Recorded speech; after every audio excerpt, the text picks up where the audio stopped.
मान्य सदस्यहरू, प्रतिनिधि सभाको आजको बैठकको कारबाही प्रारम्भ हुन्छ। सर्वप्रथम शून्य समयको कार्यक्रम प्रारम्भ हुन्छ। शून्य समयमा बोल्न चाहनुहुने मान्य सदस्यहरूको लागि 1 मिनेटको समय निर्धारण गरिएको छ। निर्धारित समयभित्र मान्य सदस्यहरूले आफ्नो भनाइ राख्न हुन अनुरोध गर्दछु। सर्वप्रथम मान्य श्री विमल प्रसाद श्रीवास्तव। सम्मान्य सभामुख महोदय, वीरगञ्ज महानगरपालिका वडा नम्बर 2 छपकैया निवासी हाम्रा केही मुस्लिम दाजुभाइहरू अहिले हरियाणाको कारागारमा थुनिएका छन्। त्यस सम्बन्धमा के कसो भएको हो र किन त्यहाँ थुनिएका छन्, यस विषयमा नेपाल सरकारको ध्यान आकृष्ट गर्न चाहन्छु र ती हाम्रा दाजुभाइहरूलाई यथाशीघ्र स्वदेश फर्काउने व्यवस्था होस्।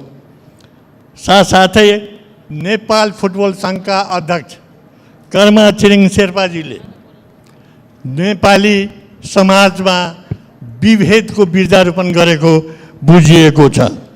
उहाँहरूले मधेसीहरूलाई सेनाको माध्यम लगाएर राष्ट्रिय गान सिकाउँदैछु भन्ने यस्ता अभिव्यक्ति दिनुभएको हुनाले त्यस्ता अभिव्यक्ति दिने ती जिम्मेवार व्यक्तिलाई छानबिन गरी र आवश्यक कारबाहीको लागि म यस सम्मानीय सभामुखज्यू मार्फत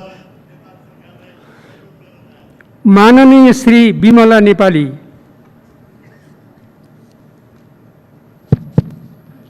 सम्मान्य सभामुख महोदय, आफूले चाहेको व्यक्तिसँग विवाह गर्न पाउने हरेक नेपालीको नैसर्गिक अधिकार हो। विवाह सम्बन्धी कानुनले जात धर्म चिन्दैन, मात्र 20 वर्ष पुगेको व्यक्ति चिन्छ।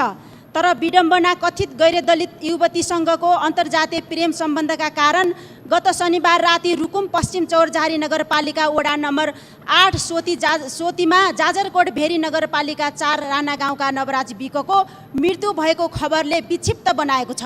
सभामुख महोदय, यो घटनामा ज्यान गुमाउने सबै व्यक्तिहरूलाई सामाजिक रूपान्तरको आन्दोलनको सहित घोषणा गरियोस्। संसदबाट संसदीय छानबिन समिति गठन गरियोस्। सरकारले तत्काल छानबिन गरी दोषीहरूलाई हदैसम्मको कारबाही गरियोस् भन्ने कुरा म सम्माननीय सभामुख महोदय मार्फत सरकारको गम्भीर ध्यान आकर्षण गराउन चाहन्छु। सबै मृतक आत्माको चिर शान्तिको कामना सहित शोकाकुल परिवारप्रति गहिरो समवेदना प्रकट गर्छु। धन्यवाद। माननीय श्री विमला विक। सम्मान्य सभामुखज्यू, तराईका जिल्लाहरूमा इन्डियाबाट आउने मानिसहरूको सङ्ख्या अत्याधिक बढ्दो छ। यस क्वारेन्टाइन, आइसोलेसन र यसको चेक जाँचलाई बढाउनलाई म माग गर्न चाहन्छु।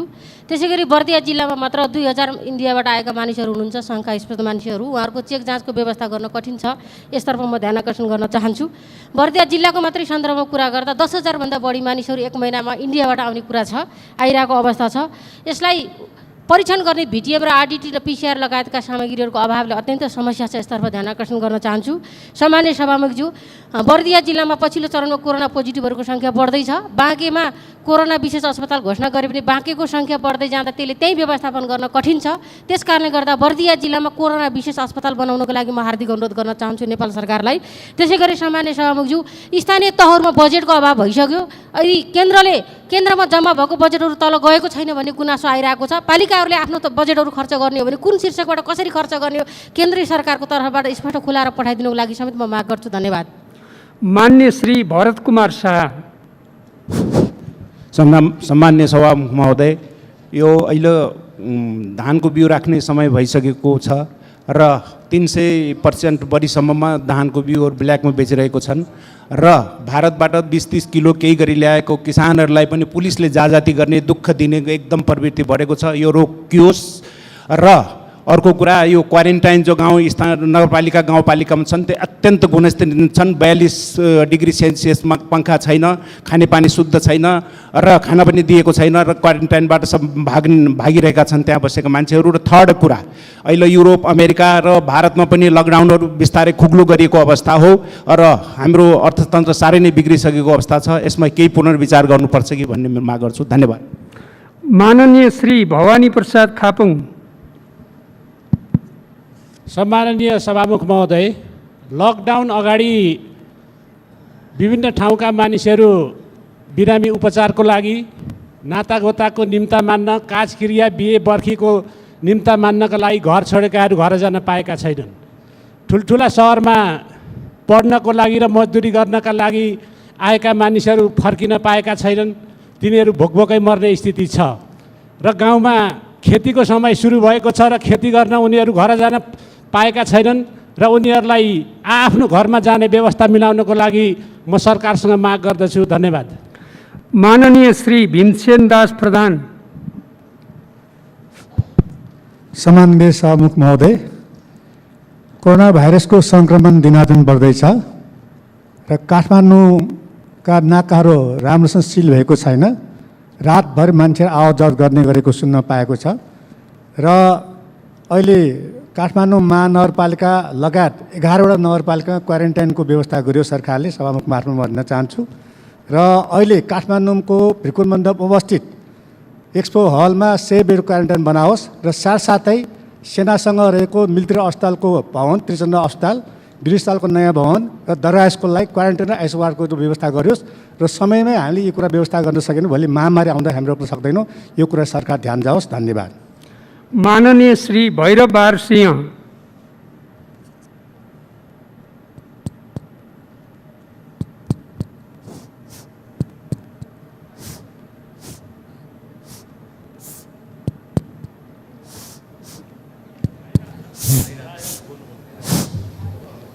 सम्माननीय सभामुख महोदय, डब्ल्युएचओले जारी गरेको मूल्य र मान्यता विपरीत छिमेकी राष्ट्र भारतले क्वारेन्टाइनमा बसेका नेपालीहरूलाई लखेट्ने, भगाउने, अल्पत्र पार्ने जस्ता गतिविधिले दैनिक जसो हजारौँको सङ्ख्यामा नेपाल भित्रिने क्रम जारी छ।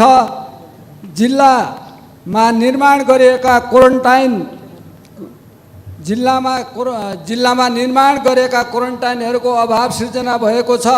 तत्काल सुदूरपश्चिम प्रदेशमा स्वास्थ्य परीक्षण गर्न सम्बन्धित मन्त्रालयको ध्यान आकर्षण गर्दछु। धन्यवाद। माननीय श्री मनकुमारी जीसी। सम्माननीय सभामुख महोदय, हामी कोभिड-19 कोरोनाको सङ्क्रमित र जुन मृत्यु हुने सङ्ख्याले हामी साह्रै दुखित छौँ। तथापि सरकारले गरेका हरेक कामहरूलाई हामीले अझ टेवा दिने गरी लाग्नुपर्छ। यो हाम्रो दायित्व पनि हो। यति हुँदाहुँदै धौलागिरी अञ्चल अस्पताल कोरोनाको एउटा पीडित जिल्ला पनि पर्यो। 2 जना बिरामी सन्चो भइसक्नुभयो। अहिले फेरि बागलुङमा 6 जना बिरामीहरू देखिनु भएको छ भने देशमा पनि द्रुत गतिमा 772 जनालाई लागिसक्नु भनेको अब यो एकदमै बढिराखेको छ। यसतर्फ विशेष ध्यान जाओस्। त्यति हुँदाहुँदै रुकुमको जुन घटनाले नवराजदेखि लिएर जुन घटनाहरू भएको छ त्यसले हाम्रो मन मस्तिष्कलाई साह्रै छिया पारेको छ र गृह मन्त्रालयले आफै नै तत्परता देखाएर जुन छानबिन आयोग बनाउनु भएको छ त्यसमा सबै हामी लागेर अब यस्ता काण्डहरू नदोहोरिने गरी अगाडि बढौँ भन्न पनि चाहन्छु। माननीय श्री महेन्द्र कुमारी लिम्बू।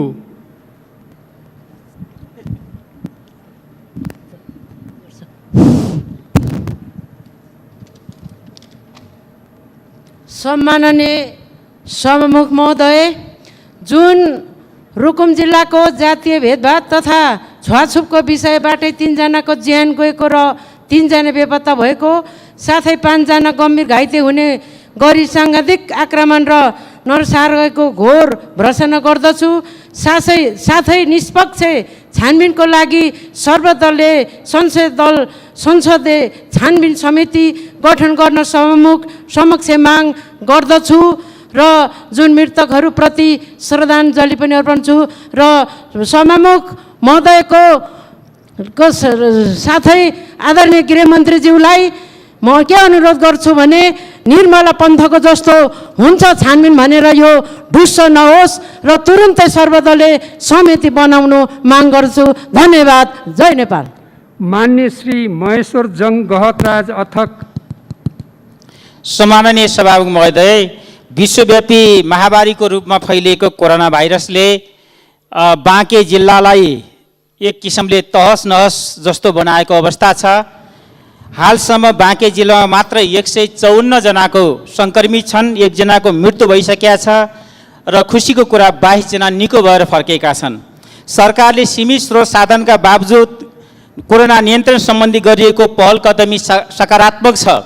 यद्यपि फेरि हाम्रो अगाडि एकातिर कोरोना भाइरसको महामारी छ भने अर्कोतिर गर्मी र त्यससँगै लगत्तै वर्षात मार्फत हुने डुबान समेतलाई मध्यनजर गरेर तराईमा व्यवस्थित क्वारेन्टाइन आइसोलेसनहरू र खास गरी मेडिकल कलेजलाई स्टेज 3 को औषधि उपचार गर्ने कोरोना अस्पतालको रूपमा विकास गर्ने भनिएको थियो। त्यसलाई तत्काल सरकारले आफ्नो मातहतमा लिएर त्यो अनुसारका कामहरू गरोस् भन्ने कुरा राख्न चाहन्छु। र त्यस्तै गरी बाँकेका 25 वर्षीय युवा लगायत माननीय श्री मीनबहादुर विश्वकर्म। सम्माननीय सभामुख महोदय, एक मानव जीवनलाई जिउनका लागि 3टा कुरा आवश्यक पर्छ: भोजन, सुरक्षा र विश्वास। आज यो सरकार यो 3वटा कुराबाट अलग्ग छ, जनताबाट टाढा छ। उदाहरणका लागि जेठ 9 गते राति रौतहट जिल्ला राजपुर नगरपालिका 4 र अफ्ताब, हाम्रै संसदका सदस्य अफ्ताब आलमको घरमा राति 1:15 बजे विभिन्न पोसाकधारीहरू 60-70 जनाको हुलुज्जत गरेर गएर लकडाउनका बेलामा घर तोडफोड गर्ने, हात हतियारसहित जाने, एम्बुलेन्स पनि जाने उद्देश्यबाट मार्न नै लागि हो कि त्यहाँ लास नै हुन हुन्छ अथवा बिरामी घाइते हुन्छ भनेर एम्बुलेन्स पनि लिएर गएको र नगरपालिकाका मेयरलाई सोद्धा केही थाहा नभएको हुनाले राज्य आफैले आतंक सिर्जना गरेर नागरिकहरूलाई आतंकित गर्न हुन्न, त्यसकारण राज्यले सुरक्षा दिन सकेन। उदाहरणका लागि दोस्रो, जाजरकोट रुकुम घटनामा सरकार अथवा कार्यपालिकाकै लापरवाहीका कारणले, प्रहरी र स्थानीय सरकारको लापरवाहीका कारणले घटना घटेको छ। सरकार आफैले छानबिन समिति बनाएकोमा माननीय श्री मीना सुब्बा। सम्माननीय सभामुख महोदय, नेपाल सरकारद्वारा भारतीय अधिक्रमणमा परेको विपुले कालापानी लिम्पियाधुर सहितको प्राणभन्दा प्यारो मातृभूमि नेपालको नक्सामा मात्र पनि देख्दा म हर्षित भएकी छु। धन्य सरकार। भारतको 5 नक्साले प्रष्ट नेपालीको भूमि औँलाएको छ। सुगौली सन्धि अनुरूप भारतकै तर्फबाट विभिन्न कालखण्डमा जारी नक्सा देखाएर नेपाल सरकारले वार्तामा बस्न पटक पटक पहल गर्दा पनि भारत सरकारले किन आलटाल गरिरहेको छ? त्यो भूमि हाम्रो हो, हामी 1 इन्च पनि छाड्ने छैनौँ। गोर्खालीका सन्तान हो हामी।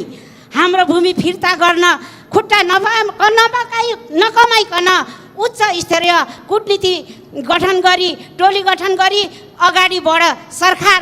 म सभामुख मार्फतबाट सरकारको ध्यान आकर्षण गर्न चाहन्छु। धन्यवाद। माननीय श्री मिनेन्द्र प्रसाद रिजाल।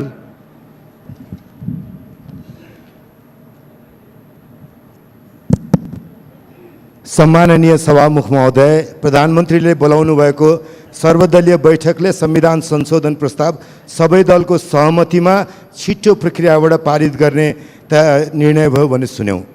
खुसी लाग्यो। यो हाम्रो कर्तव्य पनि हो। अहिलेसम्म यस्ता बैठकका निष्कर्ष सहभागी नेताले आफ्ना दललाई जानकारी दिने चलन छ। अब हामी राजनीतिक सङ्क्रमणको चरणमा छैनौँ। संविधान सम्मत राजनीतिक अभ्यास र परम्परा स्थापित गर्दैछौँ। त्यस्ता बैठक, अझ विशेषतः संसदीय गतिविधिसँग सम्बन्धित बैठकका निष्कर्ष सरकारको तर्फबाट प्रधानमन्त्री वा संसदीय व्यवस्था मन्त्रीले संसदलाई जानकारी दिने परम्परा सुरु गरौँ। त्यसपछिको छलफल र निष्कर्षको प्रत्यक्ष प्रसारण र संसदीय अभिलेखबाट आज र चिरकालसम्म आम नागरिकको जानकारीमा यस्तो कुरा रहनेछ। संसदीय उत्तरदायित्व सुनिश्चित हुनेछ। संविधानको मर्म र भाव यही हो। संसदीय सार्वभौमिकता पनि यही हो। सभामुख महोदय र प्रधानमन्त्रीज्यूलाई नम्रतापूर्वक तर गम्भीर रूपमा यो चलन प्रारम्भ गर्न अनुरोध गर्न चाहन्छु। धन्यवाद। माननीय श्री मोहन बानिया।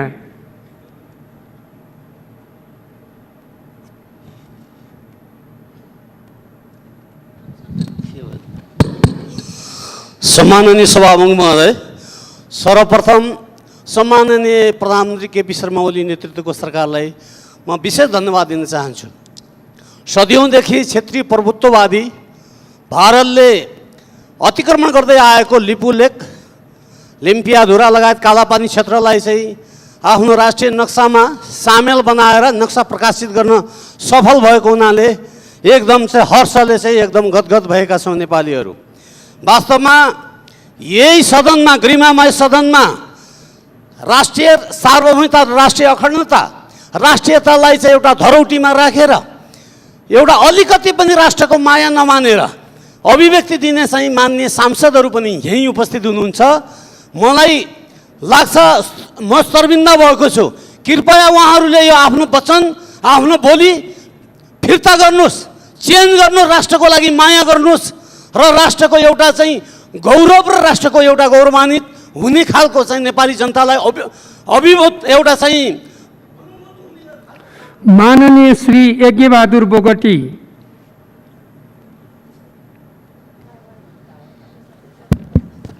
सम्माननीय सभामुख महोदय, विश्व कोरोना महामारीबाट आक्रान्त छ।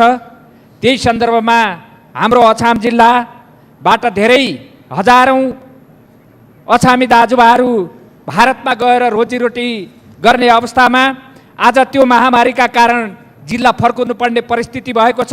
असुरक्षित रूपमा हजारौँ मान्छे जिल्ला प्रवेश गरेका छन्। उनीहरूको पिसिआर टेस्ट भएको छैन। त्यसका निम्ति किटको अभाव जिल्लामा रहेको छ। त्यो व्यवस्थापन गर्नका निम्ति सरकारसँग म जोरदार माग गर्न चाहन्छु। र त्यसका साथसाथै महामारीकै लकडाउनकै कारणले काठमाडौँ आएर विद्यार्थीहरू बसिरहेको अवस्थामा अहिले उनीहरूलाई खानुको समस्या छ। उनीहरूलाई आफ्नो जिल्लामा जानका निम्ति सरकारले आवश्यक व्यवस्था गरोस् भन्ने जोरदार माग गर्न चाहन्छु। धन्यवाद। माननीय श्री यज्ञराज सुनवार।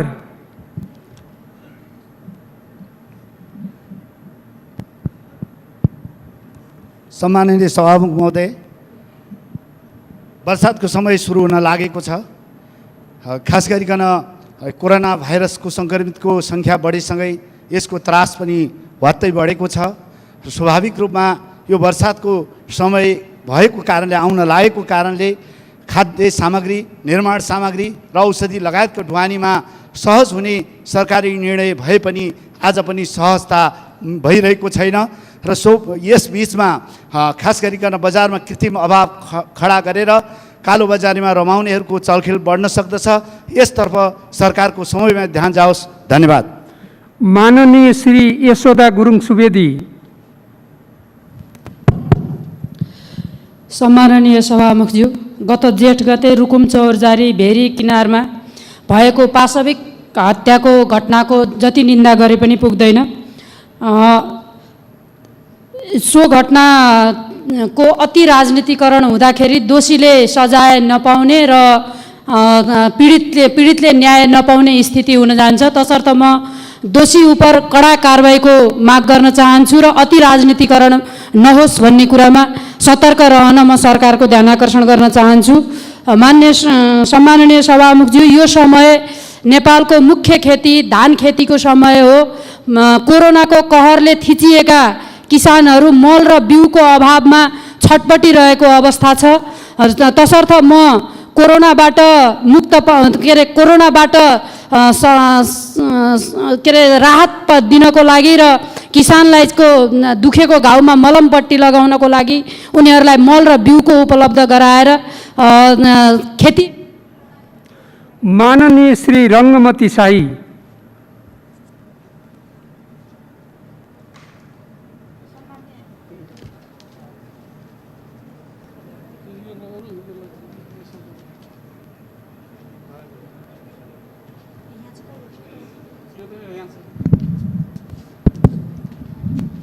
सम्मान्य सभामुख महोदय, बीच बाटोमा अलपत्र परेका नागरिकले हामीलाई सोध्छन् हाम्रो उद्धार कहिले हुने हो। हामीलाई सरकारसँग सोध्छु, सरकारले स्वास्थ्य परीक्षण गर्ने किट र क्वारेन्टाइनको अभाव छ भनेर जवाब पाउँछु। फेरि जनताले हामीलाई सोध्छन् सांसद कोष केमा खर्च हुन्छ, हामीलाई विकास निर्माणमा खर्च हुन्छ भन्छौँ। हामीलाई बाँचे तपाईँको विकास देखाउँला, हामी नै बाँचेनौँ भने तपाईँले गरेका विकास हाम्रा लागि धिक्कार हुनेछन्। त्यसपछि हामीसँग त्यस्तो उत्तर आएन, महसुस भयो एउटा देशको सांसद विकास निर्माण गर्न पठाउने होइन, विकास निर्माणको अनुगमन गर्ने पाटो दिनुपर्छ, अनि मात्र सांसदको भूमिका बलियो हुन्छ। सांसदले कोष चलाउने बेला होइन, यति बेला जोस चलाउने बेला हो। सांसदको सम्पूर्ण रकम आफ्नो निर्वाचन क्षेत्रका जनताको स्वास्थ्य परीक्षण र उपचारका सामग्री लगानी गरेर सांसदलाई होइन जनताको रक्षाको लागि गरियोस्। अनि मात्र निरोगी नेपाल निर्माणको बाजा घन्किएला। नभए नाच्न नआउनेलाई कसरी नाच्ने भन्ने बाजा घन्किएको के थाहा। सभामुख महोदय, रुकुम घटनाको सत्य तथ्य छानबिन। माननीय श्री रविन्द्र राज शर्मा। सम्माननीय सभामुख महोदय, हाल यो कोरोनाको कहरले गर्दा दैलेख जिल्लाका 6,316 जना नागरिकहरू आज बिहानसम्म दैलेख प्रवेश गरिसक्नु भएको छ। 41,100 को सङ्ख्या दैलेख आउनुपर्ने स्थितिमा छ। अहिलेसम्म 286 जनामा हामीले PCR प्रविधिद्वारा परीक्षण गऱ्यौँ। त्यसमा 8 जना कोरोना सङ्क्रमित भेटिनु भएको छ। अहिले किटको सङ्ख्या जम्मा 50 मात्रै छ दैलेखमा PCR प्रविधिबाट परीक्षण गर्ने।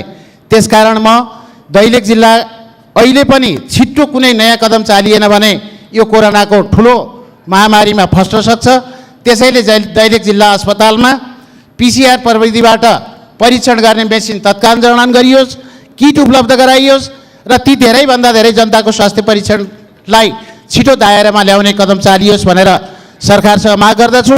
यदि रकमको अभाव नै हो भने सांसद विकास कोषसँग जोडिएको पैसाहरू 165वटै निर्वाचन क्षेत्रमा अत्यावश्यक ठाउँमा PCR मेसिन राख्नको निमित्त पनि त्यसलाई प्रयोग गर्न सक्ने। माननीय श्री राजबहादुर बुढा छेत्री।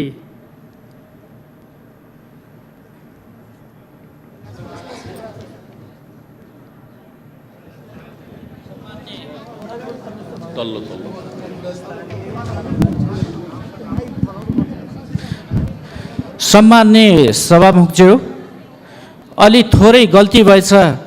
पहिले भारतमा यो महामारी नफैलिँदै आफ्नो नागरिक देशभित्र भित्राएको भए राम्रो हुन्थ्यो। अहिले त्यो हामीले गर्न सकेनौँ, रोकेर राख्यौँ। अहिले नागरिक मात्रै आउने होइन, कोरोना सहित बोकेर एकैचोटि यो भेल बगिरहेको छ।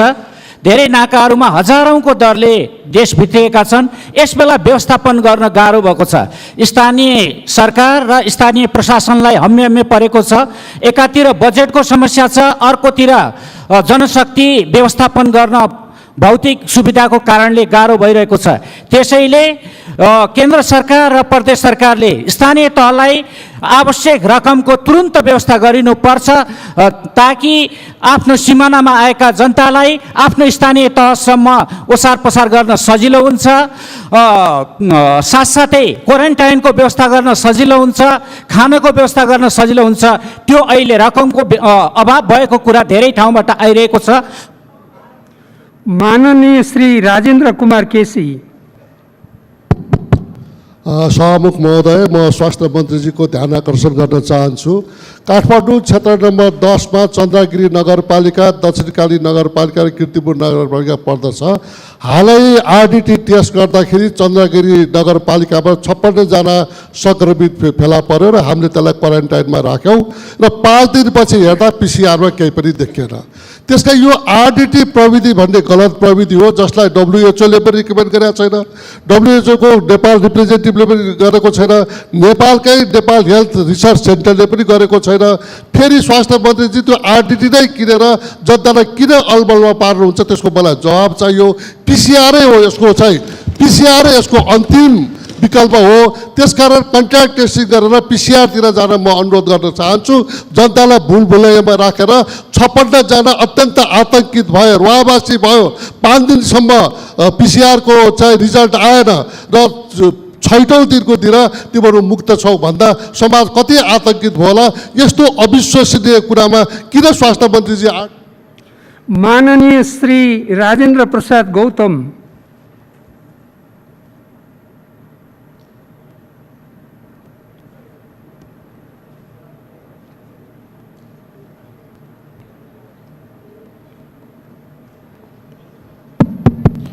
सम्मानित सभामुख महोदय,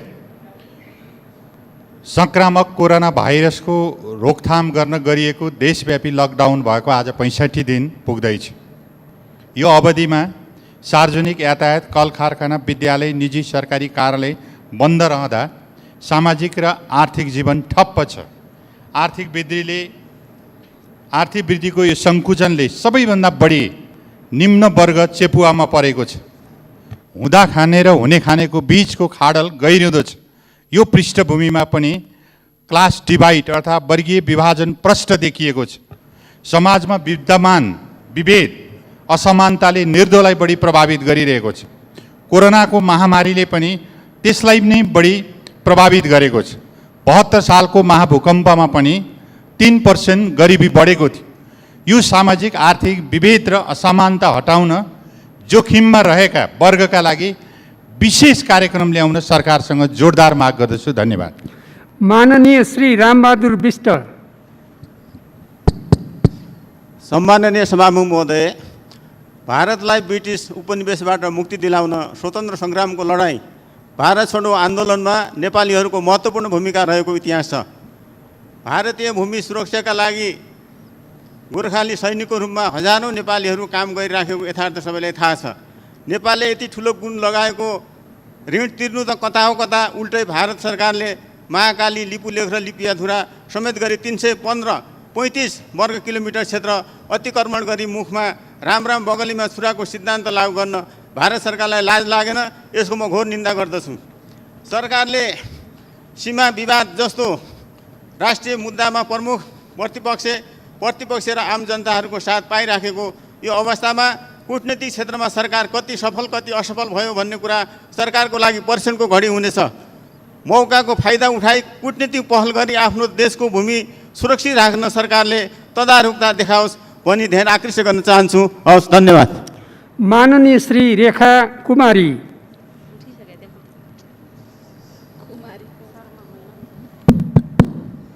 सम्माननीय सभामुख महोदय, हामीले मौलिक हकका कुरा उठाइरहँदा संविधानले व्यवस्था गरेअनुसार थुप्रै कानुन नीति नियम बनायौँ र यस सदनबाट पारित पनि गऱ्यौँ। आज नागरिकता विधेयकका बारेमा के भइरहेको छ म जान्न चाहन्छु। आज हामी किन गम्भीर भइरहेका छैनौँ र कहाँनिर के मिलेन जसका कारण आज थुप्रै युवाहरू पढे लेखेका बेरोजगार भइरहेका छन्, टेक्निकल अवसरबाट वञ्चित भइरहेका छन्। संविधानले आमा वा बुबा नेपाली छन् भने तिनका सन्तानले नागरिकता पाउने व्यवस्था छ, तर आज संविधानमा लेखेका कुरा किन कार्यान्वयन भइरहेको छैन जिज्ञासा छ सभामुख महोदय। धन्यवाद। माननीय श्री रेखा शर्मा।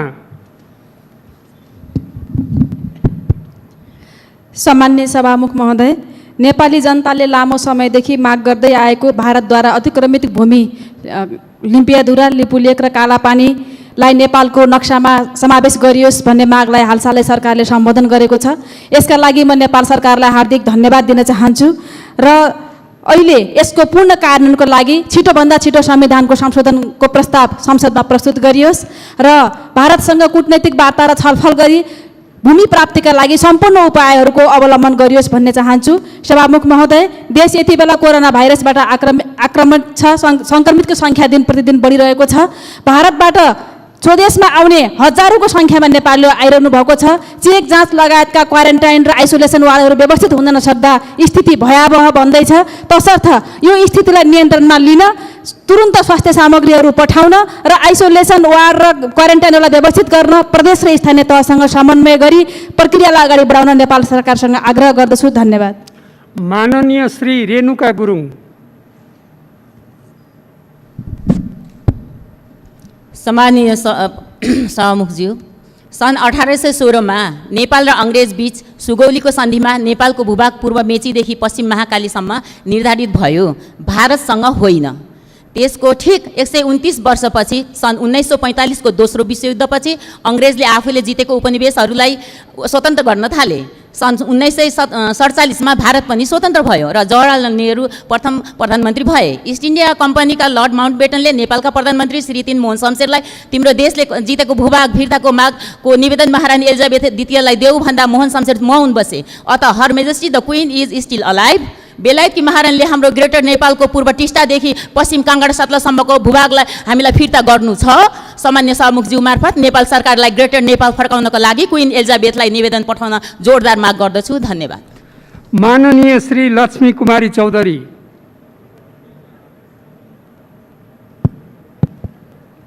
सम्माननीय सभामुख महोदय, कोरोना महामारीको कारण सुदूरपश्चिम एकदमै सङ्क्रमितमा छ, उच्च जोखिममा छ।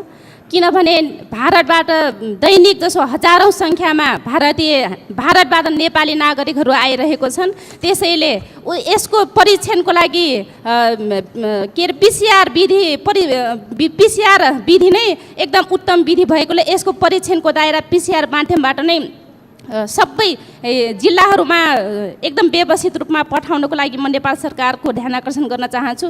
त्यसै गरी अहिले कोरोनाको महामारी सँगसँगै अहिले बर्सातको समय भएको हुनाले कृषिका लागि मल बिउ बिजनहरूको लागि पनि सरकारले समयमै नै यसको ध्यान दियोस् भनेर म सरकारको ध्यान आकर्षण गर्न चाहन्छु। धन्यवाद। माननीय श्री लक्ष्मी परियार। सम्माननीय सभामुख महोदय, रुकुम पश्चिममा भएको जातीय विभेद सहितको नरसंहारबाट मारिएका नवराज विक लगायत मृतकहरूमा भावपूर्ण श्रद्धाञ्जली, घाइतेहरूप्रति स्वास्थ्य लाभको कामना। सम्माननीय सभामुखज्यू, जातीय विभेद तथा छुवाछुतका प्रति किन सरकार संवेदनशील छैन? झन्डै 14%, 60 लाख दलित समुदायमाथि किन यति ठुलो कुठाराघात भइरहेको छ? संविधानको धारा 24, धारा 40 प्रति सरकारको किन दृष्टि परिरहेको छैन? के 60 लाख दलित समुदायलाई मारेर सिद्ध्याउने नै हो? यदि होइन भने संविधानमा भएका प्रावधान बनेका कानुन कार्यान्वयन हुन पर्यो। कार्यान्वयन मात्र होइन सभामुख महोदय, प्रभावकारी कार्यान्वयन हुन पर्यो। जातभातको लागि ठेकदार गर्ने ठेकदारीहरूलाई किन जङ्गलमा खुला पशुलाई जस्तै मनपरी गर्न कहिलेसम्म छोड्ने हो? रुकुम पश्चिमको घटनामा मृतक परिवारलाई क्षतिपूर्ति सहित न्याय पाउन सकुन्, दोषी अपराधीहरूको यो या त्यो नाममा उम्कन नपाउन्, त्यो घटना उप राजनीति नहोस् र कुरा तोडमोड गरेर यदि अपराधीहरू उम्के भने त्यसको परिणाम ज्यादै नराम्रो हुनेछ। सम्माननीय सभामुखज्यूलाई अनुरोध। माननीय श्री मातृका प्रसाद यादव।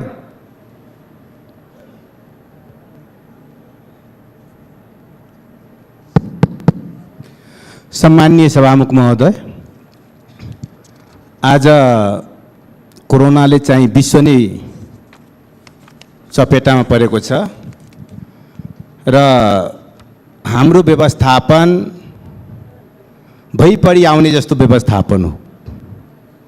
एउटा दीर्घकालीन योजनाको आवश्यकता छ र मलाई के लाग्छ भने अहिले पनि हामी कुनै दिन बन्द कुनै दिन खुल्ला, अब बाटोमा आएको मान्छेले दुःख पाउने, खुल्ला भएपछि आउने र बाटोमा ठ्याप्पै बन्द गरिदिने। त्यसैले चाहिँ मेरो आग्रह के हो भने एउटा दीर्घकालीन प्लान बनोस्। अर्को कुरो, हामी हुन त हामी सरकारकै पार्टीको मान्छे पर्यौँ, बोल्नु पनि धेरै ठिक हुँदैन, तर नबोलिकन नहुने भएको छ। अब हामी यही रोस्टमबाट यही उसमा चाहिँ कोही पनि भोकै मर्दैन भनेर हामी नारा लगाउँछौँ।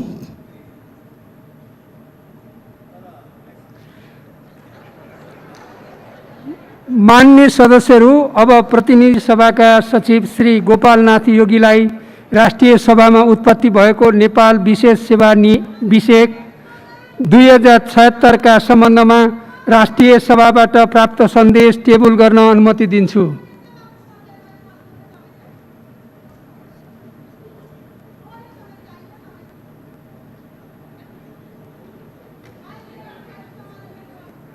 के विषय हो तपाईको? ल 1 मिनेटमा बोल्नुस्। 1 मिनेट।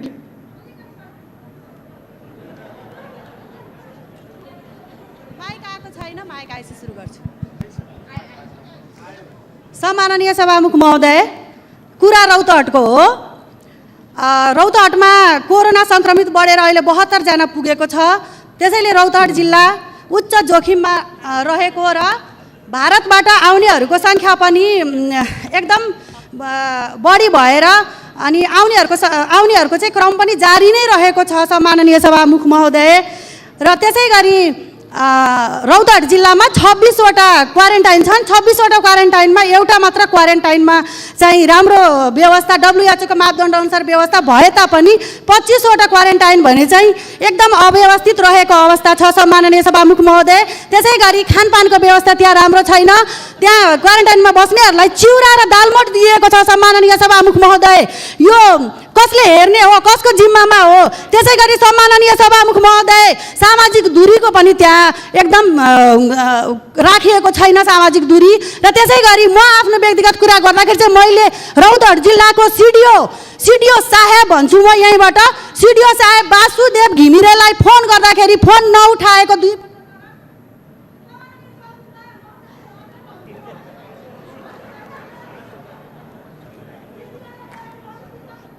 समय सिद्धि अटोमेटिक काटिएको हो।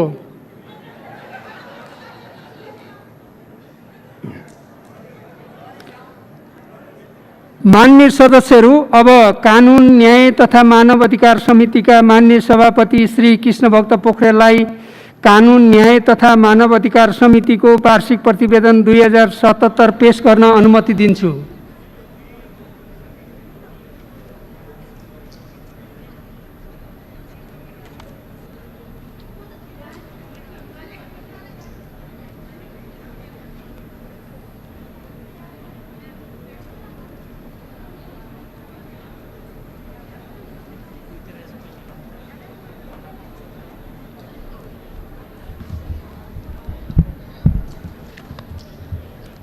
सम्मानीय सभामुख महोदय, राज्यको उत्पत्तिसँगै जनताको हित र कल्याणका निमित्त विभिन्न स्वरूपका शासन प्रणाली अवलम्बन हुँदै आएका छन्।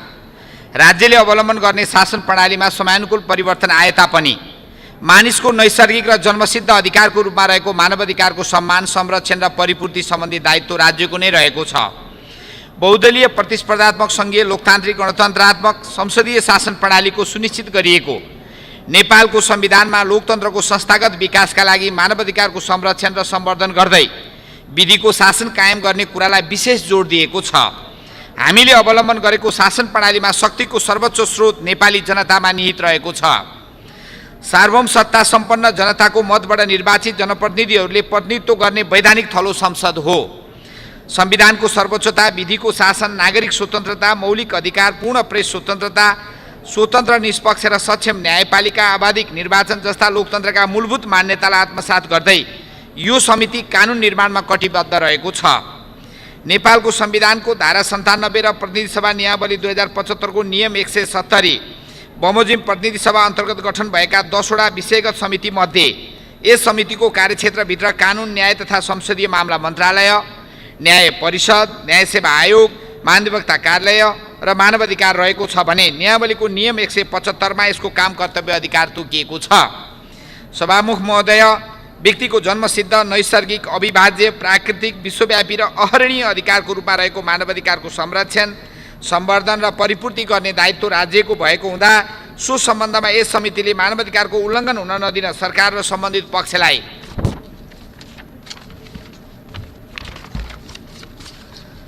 समयमा सचेत गराउँदै आएको छ। कार्य सम्पादनको सिलसिलामा यस समितिले आफ्नो कार्यक्षेत्रभित्र रहेका निकाय, उक्त निकायका पदाधिकारी, सरकारवाला निकाय र मानवाधिकारसँग सम्बन्धित विषयमा पर्याप्त छलफल, परामर्श, समन्वय गर्दै आवश्यक निर्देशन दिएको बेहोरा यस सम्मानित सदन समक्ष जानकारी गराउन चाहन्छु।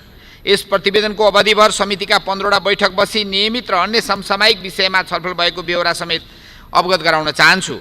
त्यस्तै यस अवधिमा समितिका सम्पूर्ण मान्य सदस्यहरू, गण्डकी प्रदेश सभाका सदस्यहरू र संवैधानिक क्षेत्रका विज्ञहरूको सहभागितामा पहिलो प्रादेशिक संवैधानिक सम्मेलन पोखरामा सम्पन्न गरी संविधानका अन्तर्वस्तु र यसका कार्यान्वयनको सम्बन्धमा प्रकाश पार्ने काम भएको छ। अन्तर्राष्ट्रिय संसदीय अभ्यास र मानवाधिकारसँग सम्बन्धित विषयमा विदेशी विज्ञलाई समेत आमन्त्रण गरी अन्तर्क्रिया बैठकहरू गरिएको छ। त्यसैगरी मानवाधिकार सम्बन्धी 5औं राष्ट्रिय कार्ययोजना 76, 77 र 80, 81 माथि घनीभूत छलफल गरी उक्त छलफलमा मान्य सदस्यहरूले राख्नुभएको विचार र विज्ञहरूबाट प्राप्त सुझावलाई एकीकृत गरी नेपाल सरकार, प्रधानमन्त्री तथा मन्त्री परिषद कार्यालयमा पठाइएको छ। सभामुख महोदय, संसदको प्रमुख कार्यविधि निर्माण पनि यस समितिले सफलता हासिल गरेको छ। यस सम्बन्धमा समितिमा प्रशासकीय अदालतको सम्बन्धमा गर्न बनेको विधेयक 75, प्रमाण ऐन विधेयक 2075 गरी 2 वटा विधेयक प्राप्त हुन आएको थियो। उक्त दुवै विधेयक राष्ट्रिय सभामा उत्पत्ति भई प्रतिनिधि सभाबाट दफावार छलफलको लागि यस समितिलाई प्राप्त भएको थिए। यसरी प्राप्त भएका दुवै विधेयक र उपर समितिले यथासमयमै सरकारवालाहरूलाई सहभागिता घनीभूत छलफल गरी आवश्यक परिमार्जन सहित सर्वसम्मतिले पारित गरी सोको प्रतिवेदन प्रतिनिधि सभामा पेश गरेकोमा उक्त दुवै विधेयक सभाबाट पारित भइसकेका छन्। समितिमा विधेयक उप छलफल गर्ने क्रममा सम्बन्धित क्षेत्रका विज्ञ र अन्य सरकारवालाहरूलाई समितिको बैठकमा आमन्त्रण गरी सरकारवालाबाट प्राप्त सुझावहरूलाई आवश्यकता र औचित्यताको आधारमा ग्रहण गरिएको छ। समितिले आफ्नो जिम्मेवारी र कार्यक्षेत्र अन्तर्गत परेका ऐनमा तदारुकताका साथ छलफल गरी संविधान र कानुनद्वारा निर्देशित महत्त्वपूर्ण र गहनतम जिम्मेवारी यथासमयमै सम्पन्न गरेको छ। सभामुख महोदय, विश्वभर महामारीको रूपमा फैलिएको कोभिड-19ले मानव जातिको अस्तित्वमाथि नै भयावह सङ्कट सिर्जना गरिरहेको वर्तमान जटिल एवं कठिन परिस्थितिमा समेत समिति क्रियाशील रहेको छ। यस परिप्रेक्ष्यमा आधुनिक सूचना प्रविधिको उपयोग मार्फत भर्चुअल रूपमा तथा मान्य सदस्यहरूको भौतिक उपस्थितिमा छलफल गरी कोरोना रोकथाम, नियन्त्रण, उपचार, वैदेशिक रोजगारका क्रममा अल्पत्र परेका नेपालीको तत्काल उद्धार, सीमामा अल्पत्र परेका नेपालीको उचित सम्बोधन, देशभित्र न्यूनतम सेवा सुविधा सहितको क्वारेन्टाइनका निर्माण र लकडाउनका कारण सहाराविहीन बनेका सङ्गठित र असङ्गठित क्षेत्रका श्रमिकहरूलाई मानवाधिकारको पूर्ण प्रत्याभूति गराउन नेपाल सरकारलाई दया बमोजिमको निर्देशन गरिएको छ। उपत्यका लगायत देशभर स्वास्थ्य संस्थामा जनसङ्ख्याको चाप अनुसार आइसियु र आइसोलेसन बेड पर्याप्त व्यवस्था गर्ने र कोरोना भाइरसको परीक्षणका लागि आवश्यक उपकरण, किट्स, मास्कको सञ्चय गरी अत्यावश्यक औषधिसहित चिकित्सा टोली तत्काल व्यवस्था मिलाउन स्वास्थ्य तथा जनसङ्ख्या मन्त्रालय मार्फत नेपाल सरकारको ध्यानकर्षण गराउने। नेपाल सरकारले सबै प्रदेश, स्थानीय तह, सरकारी, सामुदायिक, निजी स्वास्थ्य संस्थाबीच आवश्यक समन्वय कायम गरी प्रत्येक प्रदेशमा यसको परीक्षण र उपचारको लागि आवश्यक व्यवस्था मिलाउन स्वास्थ्य तथा जनसङ्ख्या मन्त्रालय मार्फत नेपाल सरकारलाई ध्यानकर्षण गराउने भनेर गरेका थियौँ। यो कार्यान्वयन पनि भइ नै सकेका छ।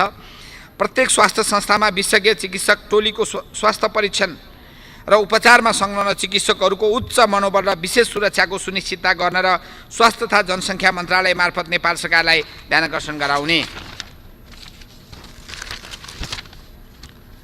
मास्क, औषधि लगायत दैनिक खाद्य पदार्थको बजारमा देखिएको कृत्रिम अभाव एवं कालो बजारलाई नियन्त्रण गर्न प्रभावकारी बजार अनुगमन गर्ने र अनुगमनको क्रममा भेटिएका अवांछित कार्यमा संलग्न जोसुकैलाई तत्काल कडा कारबाही गर्न नेपाल सरकार गृह मन्त्रालय र उद्योग वाणिज्य तथा आपूर्ति मन्त्रालयलाई निर्देशन गर्ने।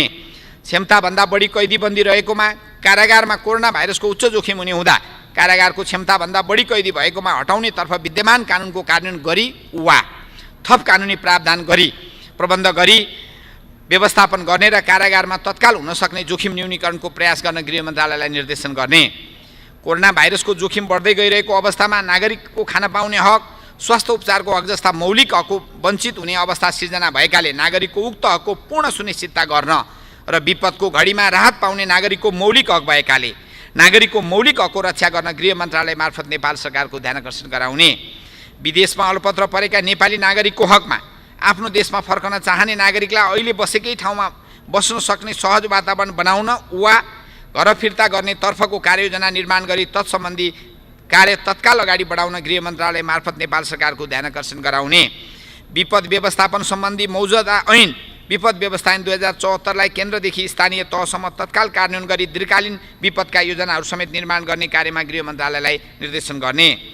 असहाय, एकल तथा विधवा महिला र अपाङ्गता भएका व्यक्तिलाई वितरण गर्दै आएको सामाजिक सुरक्षा भत्तालाई निरन्तरता दिन सामाजिक सुरक्षा ऐन 2075लाई संशोधन गर्न सोको संशोधन विधेयक सङ्घीय संसदको चालु अधिवेशन अर्थात् यही अधिवेशनमा चाहिँ पेश गर्न नेपाल सरकार गृह मन्त्रालयको ध्यानकर्षण गराउने। कोरोना महामारीको कारणले लकडाउनको समयमा घटेका जातीय विभेद, छुवाछुत, बलात्कार, हत्या जस्ता घटनामा यस समितिको गम्भीर ध्यानकर्षण भएको छ।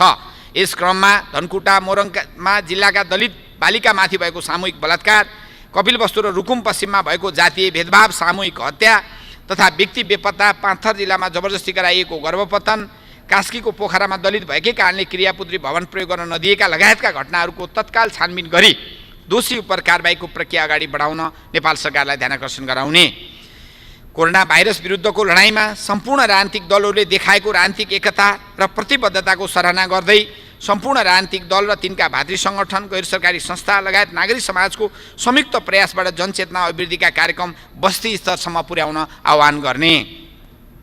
समितिको यो वार्षिक प्रतिवेदन सभा समक्ष पेश गर्दै गर्दा समेत कोरोनाको सङ्क्रमण फैलिने दर र सङ्क्रमित व्यक्तिहरूको सङ्ख्यामा समेत आएको वृद्धिले समितिले निर्देश गरेका उपयुक्त निर्देशनहरू अझै पनि उत्तिकै सान्दर्भिक र महत्त्वपूर्ण रहेको बेहोरा सभा समक्ष निवेदन गर्न चाहन्छु।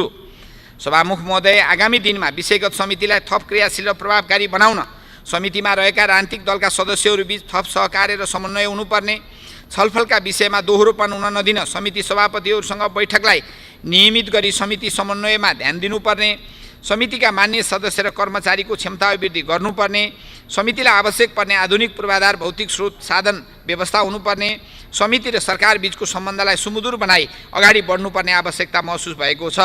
त्यस्तै मानवाधिकारको अवस्थामा सुधार ल्याउन र न्यायमा जनताको सहज पहुँच सुनिश्चित गर्न र संविधानको कार्यान्वयन र संहितालाई सफल पार्न समितिले विभिन्न समयमा सम्बन्धित निकायलाई दिएका प्रतिवेदनमा उल्लेखित निर्देशन सुझावहरूको कार्यान्वयन तत्त निकाय र अधिकारीहरूको ध्यानाकर्षण हुनुपर्ने देखिन्छ। समितिले सुझाएका सुझाव र दिएका निर्देशनहरूको कार्यान्वयनबाट समृद्ध र आधुनिक र न्यायपूर्ण नेपाल निर्माण गर्न थप टेवा पुग्ने मैले विश्वास लिएको छु। यसका साथै मुलुकमा कोभिड-19 को महामारी आउने दिनमा थप भयावह र जटिल बन्न सक्नेतर्फ मध्यनजर गर्दै प्रविधिको प्रयोग मार्फत गरिने समितिको भर्चुअल छलफल र बैठकलाई कानुनी मान्यता प्रदान गर्न प्रतिनिधि सभा नियमावलीमा आवश्यक संशोधन गर्न जरुरी देखिएको कुरा सभा समक्ष म विनम्र अनुरोध गर्न चाहन्छु।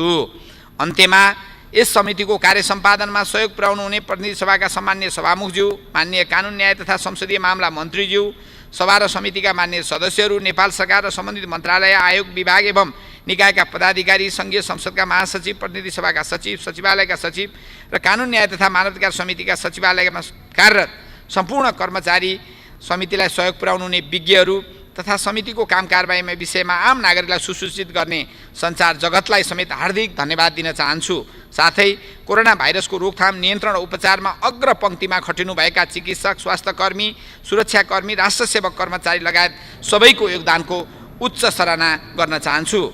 सम्माननीय सभामुख महोदयको अनुमतिले प्रतिनिधि सभा नियमावली 2075 को नियम 175 को उपनियम 7 बमोजिम सम्मानित सभा समक्ष यो प्रतिवेदन पेश गर्दछु। धन्यवाद।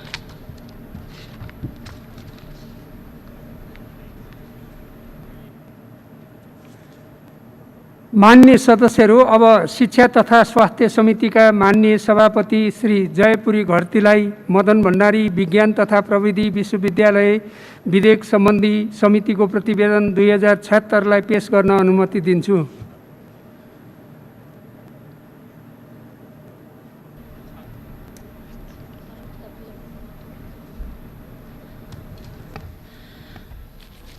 सम्माननीय सभामुख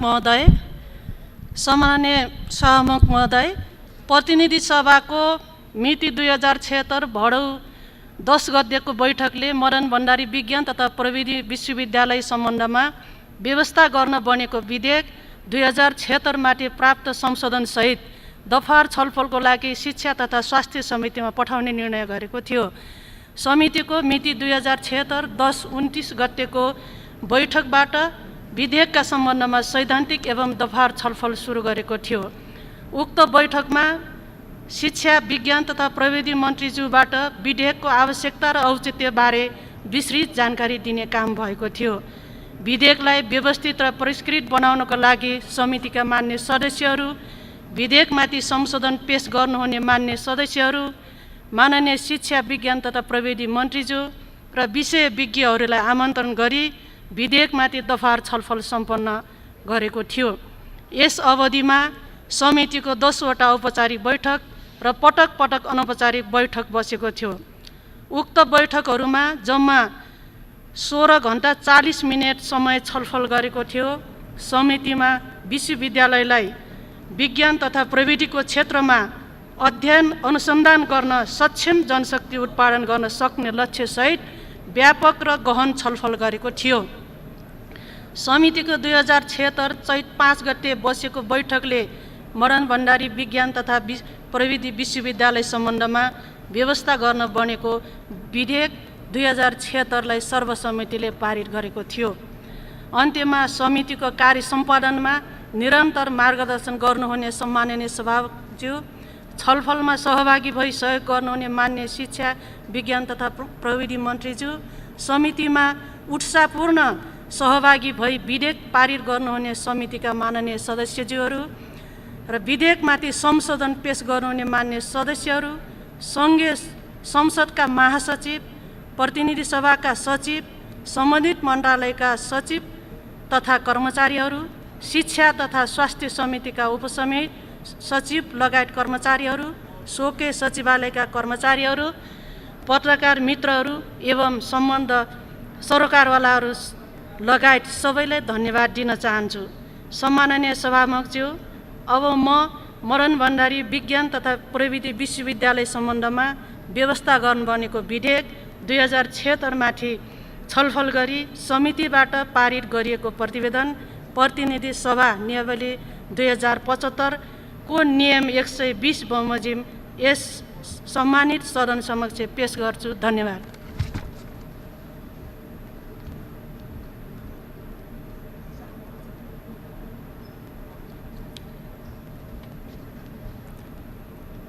मान्य सदस्यहरू, अब माननीय शिक्षा विज्ञान तथा प्रविधि मन्त्री श्री गिरिराजमणि पोखरेललाई रेडियोधर्मी पदार्थको नियमन सम्बन्धी विधेयक 2076 माथि राष्ट्रिय सभाबाट भएको संशोधनमाथि विचार गरियोस् भन्ने प्रस्ताव प्रस्तुत गर्न अनुमति दिन्छु।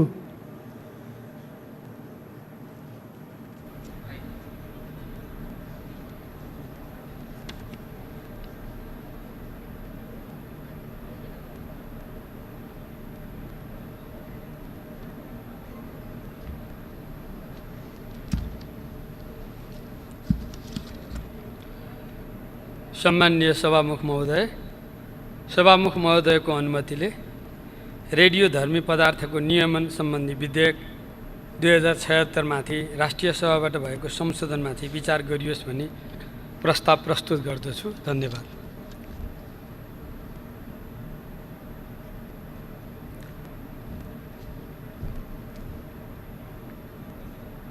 माननीय सदस्यहरू, अब उक्त प्रस्तावमाथिको छलफल प्रारम्भ हुन्छ। माननीय सदस्यहरू, यस छलफलमा रेडियोधर्मी पदार्थको नियमन सम्बन्धी विधेयक 2076 माथि राष्ट्रिय सभाबाट भएको संशोधनमाथि मात्र छलफल हुने बेहोरा अनुरोध गर्दछु।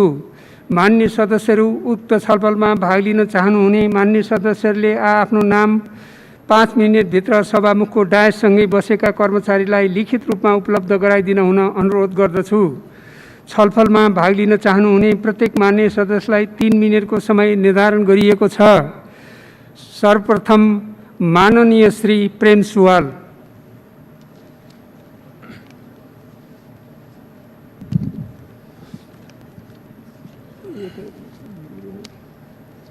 सभामुख महोदय, नेपालको केही जिल्लामा दोलखा, मकवानपुर, मुस्ताङ, बैतडी लगायतमा युरेनियम खानी उत्खनन र प्रशोधन गर्न IAEA को सहयोग लिने गरी यसमा आएको छ।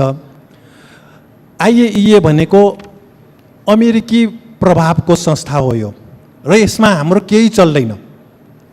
र हाम्रो देशको कोही नदी नाला कब्जा गर्न आउने, कोही जङ्गल कब्जा गर्ने, कोही यस्ता खानी कब्जा गर्ने, अनि हामी नेपाली केही गर्न नपर्ने गरी यस्ता ऐन बनाउँदै जाने, यो ठिक छैन। भर्खरै हामीले सामाजिक सुरक्षा भत्ता ऐन 20 महिना अगाडि बनाएको रहेछ, त्यो पनि हतारमा भनेर आएको छ पत्र पत्रिकामा 2 महिनामा। हुन त हामीले धेरै सुझाव दिएका थियौँ, हामी अल्पमतमा परेकोले यसमा असहाय, एकल, विधवा, महिला, अपाङ्गले भत्ता नपाउने गरी पास हो। आज फेरि दबाब छ तत्काल संशोधन गर भनेर। त्यसकारण यो पारमाणविक हटाइयो, रेडियोधर्मी उल्लेख छ यसमा। पारमाणविक र रेडियोधर्मी उही हो।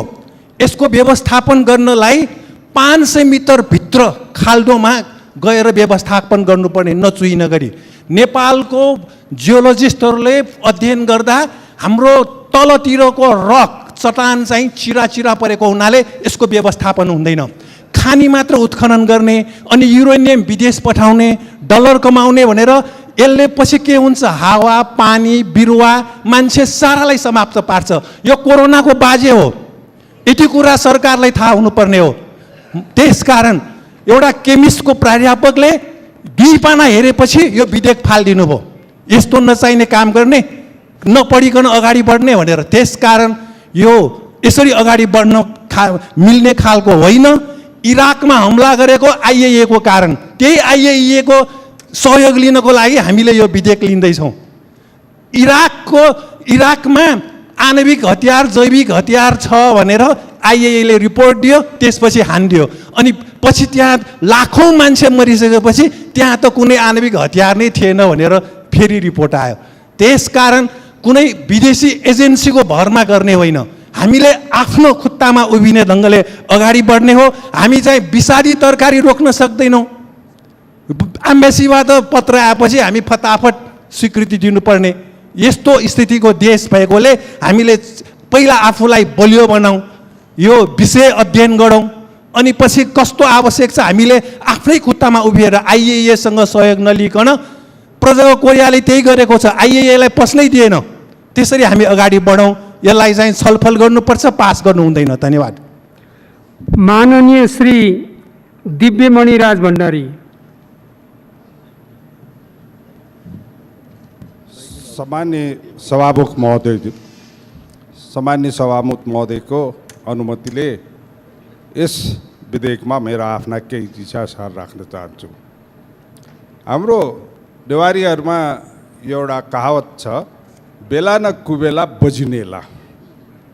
अहिलेको परिस्थिति हाम्रो कोरोनाको समस्यामा हामीले भोगिरहेको कारणले यो संसदमा हामीले बजेट पास गर्न, रिपोर्टहरू लिन र केही कुरामा चाहिँ हामीले 0 आवरमा केही मात्रै सम्बन्ध राखिरहेको छौँ र हामीले विशेष समय पनि अहिले बोलिरहेको छैनौँ।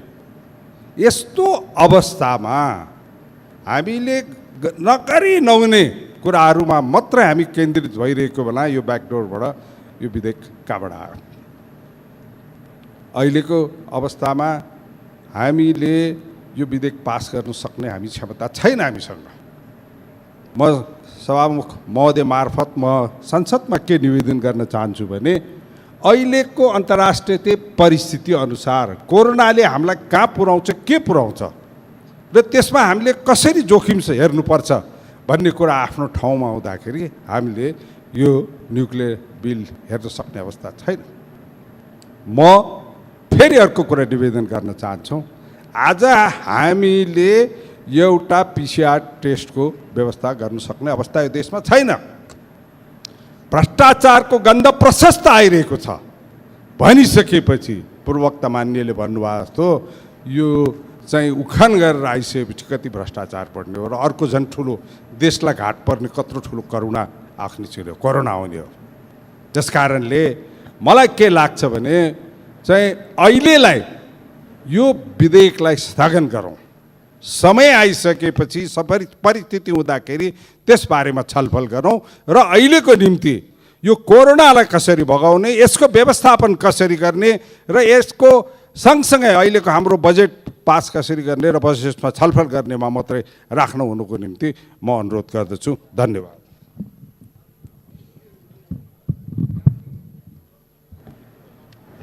मान्य सदस्यहरू, अब मान्य शिक्षा, विज्ञान तथा प्रविधि मन्त्री श्री गिरिराजमणि पोखरेललाई छलफलमा उठेका प्रश्नहरूको जवाफ दिन अनुमति दिन्छु।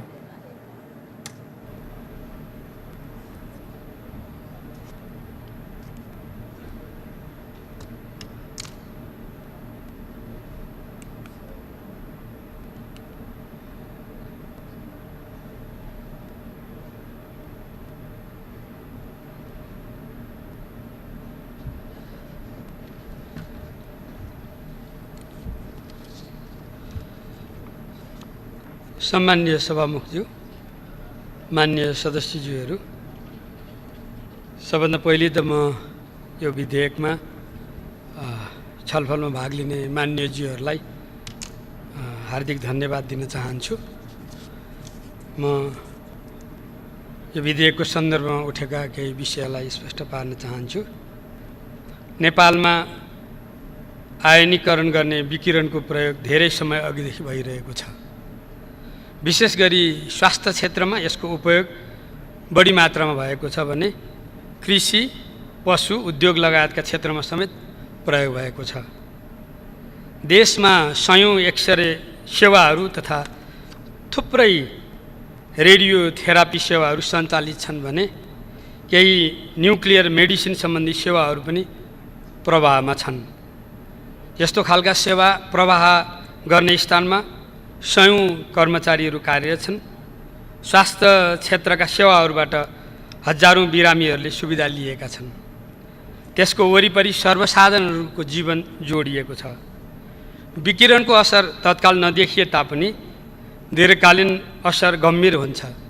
अत त्यस्ता किसिमका विकिरणजन्य सेवा एवं विकिरण उत्सर्जन गर्ने पदार्थहरूको नियमन गरी सबैलाई सुरक्षा संरक्षण गर्न अत्यन्त जरुरी छ।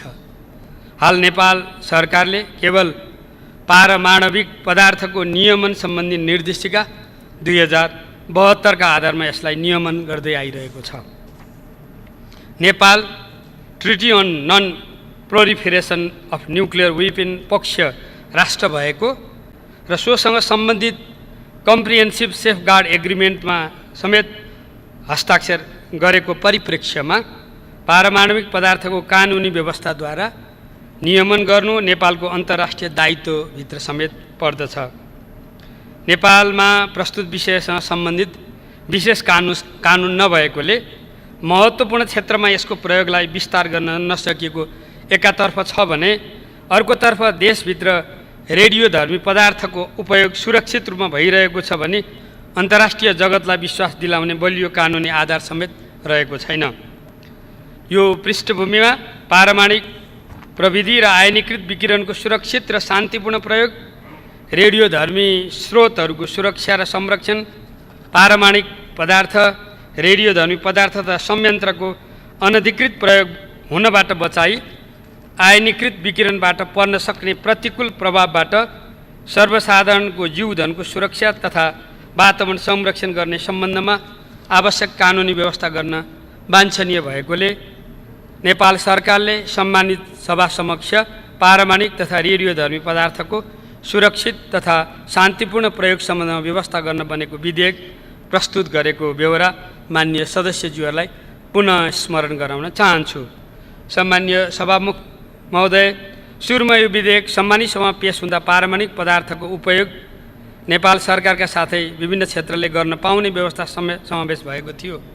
सदनभित्र र सदन बाहिर उठेका विचारहरूलाई समेत ध्यान दिँदै सम्मानित सभाको शिक्षा तथा स्वास्थ्य समितिमा छलफल हुँदा राष्ट्रिय सुरक्षा तथा तयारीका हिसाबले हाललाई नेपालमा भएको पारमाणविक पदार्थ सम्बन्धी स्रोतको अनुसन्धानसम्म गर्ने र देशलाई आवश्यक पर्ने रेडियो आइसोटोप्स उत्पादनका लागि साइक्लोट्रोन प्रविधि प्रयोग गर्ने गरी सरकारी स्वामित्वमा एक अनुसन्धान केन्द्रको समेत स्थापना गर्ने व्यवस्था समावेश गरिएको थियो। यसै गरी रेडियोधर्मी पदार्थको सम्बन्धमा नियमनकारी निकाय र पारमाणविक अनुसन्धान केन्द्रलाई आवश्यक निर्देशन दिने समेतको लागि नेपाल सरकारको विज्ञान तथा प्रविधि विषय हेर्ने मन्त्रीको अध्यक्षतामा सरकारवाला मन्त्रालयका सचिव र सुरक्षा निकायका प्रमुखहरू समेत संलग्न रहने गरी एक निर्देशक समितिको व्यवस्था थप गरी सम्मानित सभाबाट प्रस्तुत विधेयक पारित भएको बेहोरा सम्मानित सभालाई स्मरण गराउन चाहन्छु। मान्य सदस्यज्यूहरूले यहाँ विषयहरू उठाउनु भएको छ। वास्तवमा यी कतिपय विषय पहिले पनि छलफल भइसकेका हुन्। सम्मानित सभाबाट परिमार्जनसहित पारित गरिएको प्रस्तुत विधेयक नेपालको संविधान बमोजिम राष्ट्रिय सभामा पेश भएको थियो। सम्मानित सभाबाट परिमार्जनसहित पारित भएको विधेयकमा समाविष्ट विषयहरूलाई राष्ट्रिय सभा र सो अन्तर्गतको विधान व्यवस्थापन समितिमा अत्यन्त सकारात्मक रूपमा ग्रहण गरिएको बेहोरा सम्मानित सभालाई अवगत गराउँदछु। साथै यस विधेयकमा राष्ट्रिय सभामा अत्यन्त न्यून सङ्ख्यामा संशोधन पेश भई पारित भएको बेहोरा समेत निवेदन गर्दछु। यसै सन्दर्भमा विधेयकमा विकिरण तथा रेडियोधर्मी पदार्थको उपयोगको विषय समेटिएकोले विधेयकको नाममा उपयोग भन्ने शब्द थप भएको छ। यसैगरी नियमनकारी निकायको स्वरूपका सम्बन्धमा थप स्पष्ट हुनुपर्छ भन्ने मान्य सांसदज्यूहरूको सुझाव भएकोले जनस्वास्थ्य, कानुन, परमाणु विज्ञान लगायतका विषय सम्बद्ध कर्मचारीहरू समेत रहने गरी विभाग सरहको एक नियमनकारी निकाय स्थापना गर्ने विषयलाई स्पष्ट पारिएको छ। यसका अतिरिक्त कानुन र न्यायका सर्वमान्य सिद्धान्तसँग मेल नखाने कतिपय विषयहरू जस्तो मापदण्ड, निर्देशिका तथा कार्यविधिका आधारमा सजाय हुने गरी भएको विधेयकको व्यवस्था हटाइएको छ भने विधेयक पारित भइसकेपछि ऐन लागू गर्न केही समय आवश्यक पर्छ भन्ने राष्ट्रिय सभाका मान्य सांसदज्यूहरूको सुझावका आधारमा ऐन प्रमाणीकरण भएको मितिले 31औं दिनबाट प्रारम्भ हुने व्यवस्था विधेयकमा समावेश गरी राष्ट्रिय सभाबाट यो विधेयक सर्वसम्मतिले पारित भएको बेहोरा समेत सम्मानित सभालाई सहर्ष जानकारी गराउन चाहन्छु। सम्मान्य सभामुख महोदय, प्रतिनिधि सभाबाट परिमार्जनसहित पारित भएको यो विधेयक राष्ट्रिय सभाबाट थप परिपक्व भई सम्मानित सभामा पेश भएको छ। प्रस्तुत विधेयक सम्मानित सभाबाट पारित भए पश्चात रेडियोधर्मी पदार्थको सम्बन्धमा कानुनी व्यवस्था हुनुपुगी त्यस्ता पदार्थको उपयोग र नियमनमा सजगता हुनुका साथै नेपालले आयनीकरण गर्ने विकिरणको उपयोग सुरु रूपमा गर्न सक्छ भन्ने सन्देश पनि यसबाट प्रवाह हुनेछ। साँच्चै यो एउटा अत्यन्तै प्राविधिक प्रकृतिको विधेयक हो, जुन रुचि, चासो र गम्भीरताका साथ मान्यज्यूहरूले यसमा आफ्नो अमूल्य समय र योगदान दिनुभएको छ। त्यसको लागि म यहाँहरू सबैलाई धन्यवाद दिन चाहन्छु। अहिले कोभिडकै बेलामा पनि हामीले स्वाब टेस्ट गरिरहेका छौँ र यो प्रविधिको प्रयोग नगरिकन वास्तवमा हामी अहिलेको अवस्थामा यस्ता महामारीहरूलाई सम्बोधन गर्न पनि सक्दैन रहेछौँ भन्ने कुरा अहिलेकै परिस्थितिले पनि प्रश्न पारेको छ। त्यसकारण म यो विधेयक वास्तवमा यतिखेर नेपाली जनताको, नेपालको आफ्नो आवश्यकताको आधारमा नै ल्याइएको म अनुरोध गर्दै यसलाई परिष्कृत बनाउने भूमिका खेल्ने सबै मान्यज्यूहरूप्रति हार्दिक आभार प्रकट गर्दै म आफ्नो जवाफ यहीँ टुङ्ग्याउँदछु। धन्यवाद।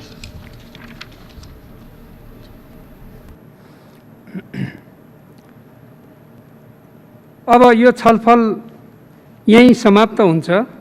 मान्य सदस्यहरू, अब म रेडियोधर्मी पदार्थको नियमन सम्बन्धी विधेयक 2076 का सम्बन्धमा राष्ट्रिय सभाबाट भएको संशोधनलाई स्वीकृत गरियोस् भनी निर्णयार्थ प्रस्तुत गर्दछु।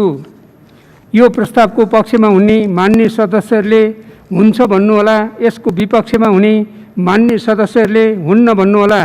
यो प्रस्तावको पक्षमा हुने मान्य सदस्यहरूले हुन्छ भन्नुहोस्। यसको विपक्षमा हुने मान्य सदस्यहरूले हुन्न भन्नुहोस्।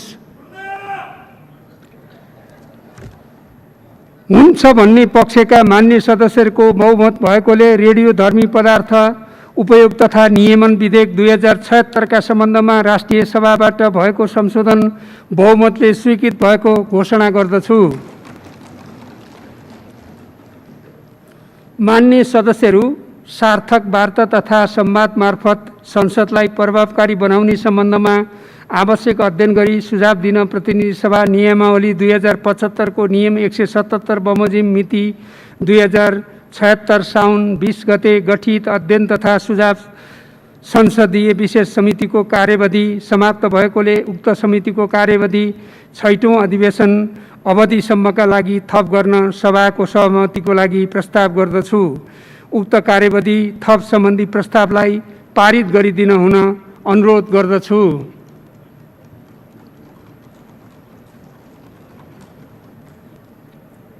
उक्त प्रस्ताव सर्वसम्मतिले पारित भएको घोषणा गर्दछु। मान्य सदस्यहरू, मान्य अर्थमन्त्रीबाट नेपालको संविधानको धारा 119 बमोजिम आर्थिक वर्ष 2077-78 को राजस्व र व्ययको अनुमान बजेट मिति 2077 जेठ 15 गते बिहिबार दिनको 4 बजे संघीय संसदको दुवै सदनको संयुक्त बैठकमा पेश गर्ने कार्यक्रम भएकोले सो बमोजिम प्रतिनिधि सभाका सम्पूर्ण मान्य सदस्यहरू उक्त दिनको 3:45 बजे अगाडि नै प्रतिनिधि सभाको बैठक कक्षमा उपस्थित हुनुभई आफ्नो आसन ग्रहण गरिदिन हुन अनुरोध गर्दछु। मान्य सदस्यहरू, अब प्रतिनिधि सभाको अर्को बैठक 2077 साल जेठ 15 गते बिहिबार साँझ 6 बजे बस्ने गरी यो बैठक स्थगित हुन्छ।